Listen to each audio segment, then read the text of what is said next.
Greetings, thank you for lending an ear to the Voice of the Times for Saturday, March 5, 2022. Brought to you by Welcome Depot, the country's leading home improvement and construction supplies retailer. Shop conveniently 24/7 with the Welcome online store. Just go to shop.welcome.com.ph. For today's editorial, Philippines needs to prioritize permanent solutions to energy shocks. The steep rise in oil prices due to Russia's unprovoked attack on Ukraine is an obvious source of concern for the Philippines and has compelled the government to implement several short-term relief measures. These are welcome because they are meant to address the most visible, immediate problem of high vehicle and cooking fuel prices, which have knock-on effects on the costs of manufacturing and transporting goods. A much larger problem, however, is the impact higher oil prices have on the price of electricity. Coal prices tend to increase when oil prices do, which makes the main fuel for our power plants more expensive. As we witnessed earlier in the year, being heavily dependent on imported coal is also risky in terms of potential supply interruptions regardless of its price, as Indonesia temporarily halted exports. Natural gas prices also increase along with oil prices, which affects those plants in Luzon supplied by the Malampaya field. Price risk will only grow in the coming years as Malampaya runs dry and the country is forced to turn to imported gas. And of course, there are still a large number of smaller but vital power plants around the country that are fueled by diesel or bunker oil. The increase in global oil prices affects them directly.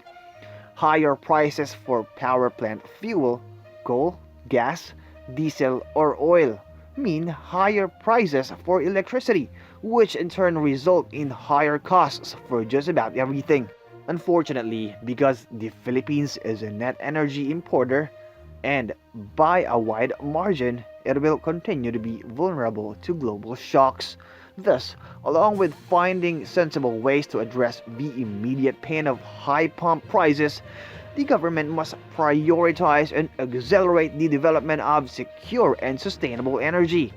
The energy mix should consist of primarily renewable sources, which, due to cost effectiveness and versatility, would mostly consist of solar and wind power, with other reliable, low emission power sources to fill in the gaps. This is the most feasible and economic approach for the country and the most efficient model for expanding energy supply as the population and demand grows.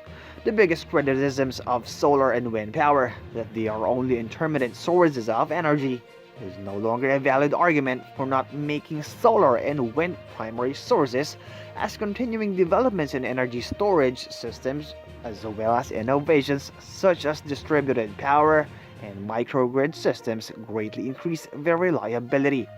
In any case, hydropower and geothermal energy, which are both emissions-free, renewable sources, are capable of operating as constant sources if designed and managed properly. For so-called baseload power, the need for coal, gas, or other fossil fuel-powered plants can certainly be eliminated by other options, such as hydrogen fuel produced using other renewable energy sources, or by nuclear power. The latter has attracted greater interest of late due to the current oil crisis, and President Duterte's executive order this week directing government to develop a nuclear power plant. Nuclear energy is also controversial, a subject of intense debate, even among us here at the Manila Times.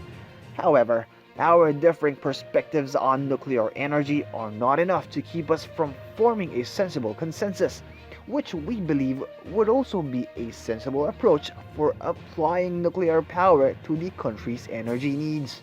The cost to refurbish and operate the mothballed Bataan Nuclear Power Plant, or BNPP, we believe are impractical and economically unsound for a number of reasons, and should not be pursued.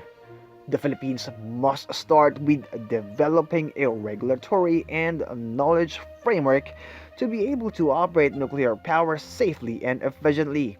To the extent that the President's order enables that part of the country's nuclear ambitions, that is a positive step, and the only one that should be taken for now.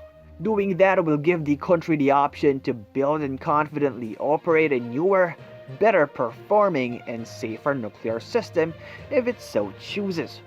The technology is steadily evolving and may in the near future present sensible alternatives that adequately addresses some of the thornier unsolved problems, such as high development costs and management of nuclear waste. If and when that happens, the country should be prepared to take advantage of it. And that's the editorial for Saturday, March 5, 2022.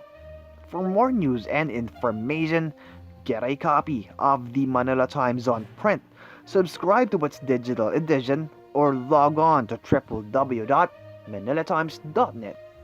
Follow us on Twitter, Facebook, or Instagram, and listen to the voice of the Times.